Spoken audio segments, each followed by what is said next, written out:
हमारा ये टॉपिक यहाँ कंप्लीट हो गया। डीएनए का स्ट्रक्चर और डीएनए की पैकेजिंग, इतना हम लोगों ने पढ़ लिया है, ठीक है। इसके आगे पढ़ते हैं, इसके आगे क्या चीज है। तो अब हम एक एक्सपेरिमेंट पढ़ेंगे, बड़ा आसान से एक्सपेरिमेंट है हमारा, the search for genetic material. आज हम लोग जानते हैं कि जेनेटिक मटेरियल हमारा डीएनए है, पर पहले तो नहीं पता था ना कि जेनेटिक मटेरियल क्या है। तो उस टाइम बड़ी सर्च चली कि क्या एक करेक्ट जेनेटिक मटेरियल हो सकता है। तो इसकी सर्च में करीब 1926 से सर्च इसकी शुरुआत हुई।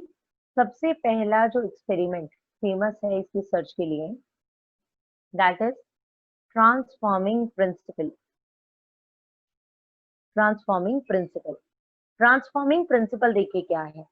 ये कहता है अगर कभी भी दो ऑर्गेनिजम्स पास पास रहे, मतलब मैं कह रही हूं कि एक प्लेट है, ठीक है, इस कल्चर प्लेट में एक ऑर्गेनिज्म है ये वाले और एक ऑर्गेनिज्म है ये वाले।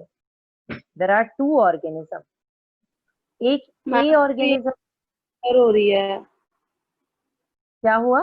स्क्रीन थोड़ी सी ब्लर हो रही है आपकी। बाकी लोग बताओ, क्योंकि मेरी तरफ जो मुझे विजिबल है वो ठीक सही है मैम। सही है मैम। सही है मैम। ट्रांसफॉर्मिंग वर्ड का मतलब क्या है, मैं वो एक्सप्लेन कर रही हूँ। मान लीजिए कल्चर प्लेट में there are two colonies, one of the colony is A and another colony is B. अब ये दोनों कॉलोनी किसी एक ही माइक्रोब की है, कोई एक माइक्रोब है, उसी दोनों माइक्रोब की ए कॉलोनी और बी कॉलोनी है, ठीक है। अब क्या हुआ, मान लीजिए जो बी वाले हैं वो डेड है, वो मरे हुए हैं।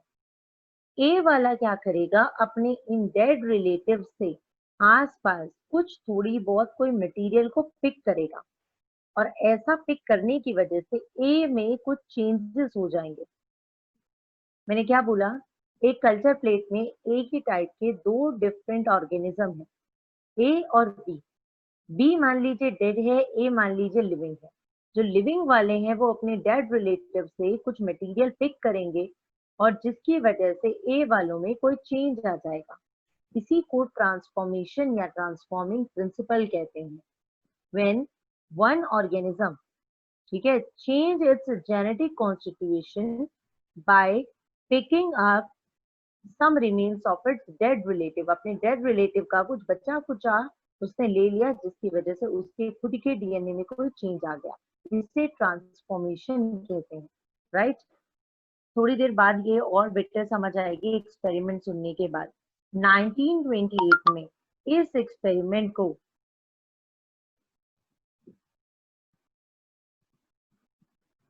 अच्छा, एक मिनट रुकिए, खुशी को एंटर कर। मैंने आपको बताया ट्रांसफॉर्मेशन का मतलब होता है जब एक माइक्रोब अपने किसी डेड रिलेटिव से कुछ मटेरियल ले ले और अपने डीएनए में चेंज कर ले, उसे ट्रांसफॉर्मेशन कहते हैं।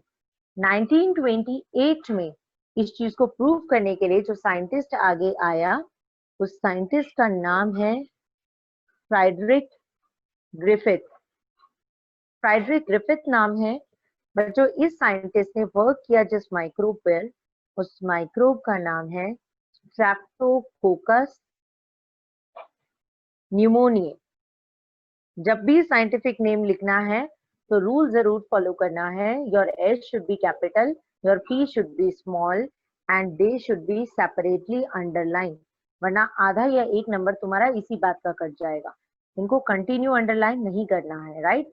सो 1928 ग्रिफिथ ने कहा कि मैं स्ट्रेप्टोकोकस निमोनिया पे वर्क करूंगा। ग्रिफिथ ने देखा स्ट्रेप्टोकोकस निमोनिया दो टाइप के होते हैं, so there are two different strains. Strains कहते हैं स्ट्रेन्स ऑफ द माइक्रोब। एक थे एस स्ट्रेन और एक था आर स्ट्रेन। आर का मतलब था रफ और एस का मतलब स्मूथ, राइट। रफ स्ट्रेन क्यों कहा, क्योंकि जब ये ग्रो करता है ना तो इसका सरफेस ऊपर से बिल्कुल रफ होता है, इसे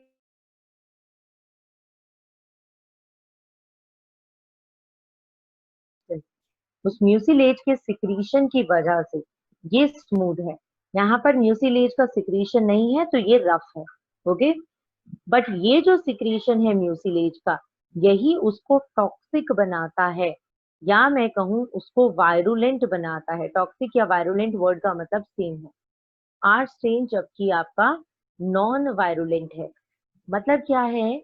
मतलब ये है कि स्ट्रेप्टोकोकस निमोनिया का आर स्ट्रेन किसी को कोई नुकसान नहीं पहुंचाता, जबकि स्ट्रेप्टोकोकस निमोनिया का ए स्ट्रेन दूसरे वाले को किल कर देता है। Is it clear? चलिए तो हम देखते हैं उसको कैसे पता लगा, उसने क्या किया। उसने दी थोड़े चूहों की बलि, है ना। चूहों के पीछे उसने किया एक्सपेरिमेंट। उसने एक माइस लिया और उस माइस में उसने आर स्ट्रेन डाला। उसने देखा आर स्ट्रेन डाल के क्या हुआ। आर तो कुछ नहीं कहता, आर तो अच्छा स्ट्रेन है, रफ स्ट्रेन है, म्यूसिलेज भी नहीं है। तो माइस जिंदा था। माइस में आर स्ट्रेन यानी स्ट्रेप्टोकोकस निमोनिया डाला गया आर स्ट्रेन, तो माइस को कोई नुकसान नहीं हुआ, माइस रिमेन अलाइव, राइट। अब उसने क्या किया? अब उसने माइस के अंदर ऐड किया S strain, but S is toxic, so S ने माइस को मार दिया, माइस मर गया। बड़ी नेचुरल सी बात है, इसमें कोई इतनी हैरानी वाली बात नहीं है। आर वाला नॉन वायरुलेंट है क्योंकि इसमें म्यूसिलेज का सिक्रीशन नहीं है, तो ये माइस को कोई नुकसान नहीं पहुंचा रहा। जबकि एस वाले पर म्यूसिलेज का सिक्रीशन है, इसलिए इसने माइस को किल कर दिया। क्लियर है? अब उसने माइस के अंदर एस स्ट्रेन डाला, पर एस को हीट किल कर दिया, यानी उसने एस स्ट्रेन की कॉलोनीज को हीट किया। हीट करने से बच्चों एस स्ट्रेन की कॉलोनीज मर जाएंगी, हीट से तो अच्छे अच्छे मर जाते हैं, तो हीट से मर जाएगी। अब इसको माइस में डालेंगे तो क्या होगा? माइस पर कोई असर नहीं होगा, mice will survive. Why it will survive? Because the S strain is now heat killed. Very simple. Now what we will do, we will add R strain with S strain which is heat killed. अब यहाँ पर जो दो चीजें डाली, दोनों में से कोई भी ऐसी चीज नहीं है जो माइस को नुकसान पहुंचाती हो। ना तो माइस को आर स्ट्रेन नुकसान पहुंचाता है, ना एस हीट किल स्ट्रेन नुकसान पहुंचा रहा है। दोनों के दोनों माइस को किसी टाइप का कोई नुकसान नहीं पहुंचाते। इन दोनों को माइस में ऐड किया गया। जब माइस में इन दोनों को ऐड किया गया तो क्या देखा गया? माइस होना चाहिए था सर्वाइव, बट माइस इस जगह पर मर गया। ये एक बड़ा क्वेश्चन था। जब इसको खाली आर को डाला, माइस नहीं मरा। हीट किल्ड खाली एस को डाला तो माइस नहीं मरा। पर दोनों को मिक्स करने से ऐसा क्या हो गया जिसने माइस को बदल दिया? अब ये तो हीट किल्ड है, ये तो पहले ही मरा हुआ है, ये तो कुछ नहीं कर सकता।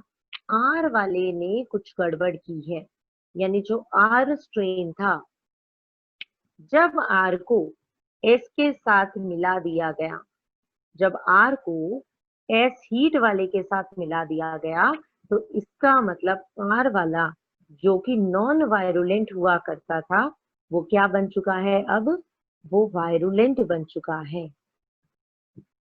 आर क्या बन चुका है? नॉन वायरुलेंट से वायरुलेंट बन चुका है, इसीलिए तो उसने किल कर दिया, राइट। और बच्चों किल कौन करता है? किल तो उसे वेस्ट करता है।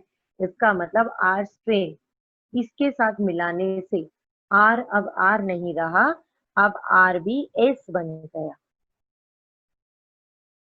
देखो मैंने क्या कहा, मैंने कहा आर स्ट्रेन को जब हीट किल एस के साथ बदला, मतलब ये मान लो ये भूत है ना, क्या है ये? भूत। इस भूत के साथ ये था, इसने इसको भी भूत बना दिया, अपने जैसा बना दिया।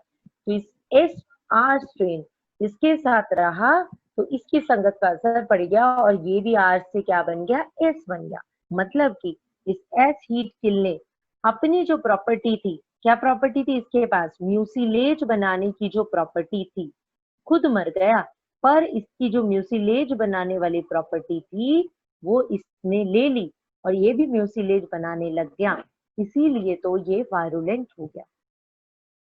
ठीक है, इसीलिए इसको ट्रांसफॉर्मेशन कहा, क्योंकि इस आर वाले ने अपने डेड रिलेटिव से कुछ ले लिया और अपने अंदर चेंज कर लिया। इसी को बच्चों हमने ट्रांसफॉर्मेशन कहा था। क्लियर और not? But what is the question now? ये तो प्रूफ हो गया। What did Griffith prove? Griffith proved that when the R strain is incubated with S heat kill strain, then the R strain will get converted itself into the S strain. ठीक है?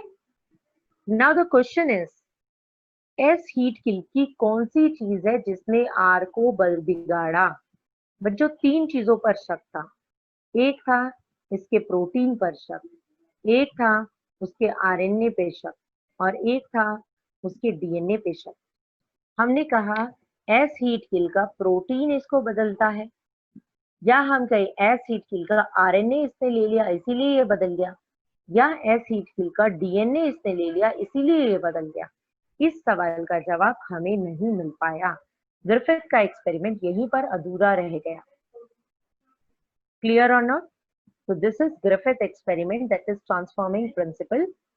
Question क्या क्या आ सकते हैं? What do you mean by transforming principle? तो उसमें आपको ये लिखना है, it is the changes that takes place in the genetic constituent of one organism when it takes some material from its dead relative. Then who gave transforming principle? Friedrich Griffith. When did he give? 1928. On which microbe he worked? He worked on Streptococcus pneumonia.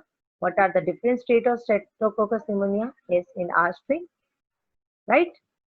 Then what he is not able to prove? He is not able to prove which material of the S strain he will transform the R into virulent form. Is there any confusion? Griffith के experiment में कोई confusion?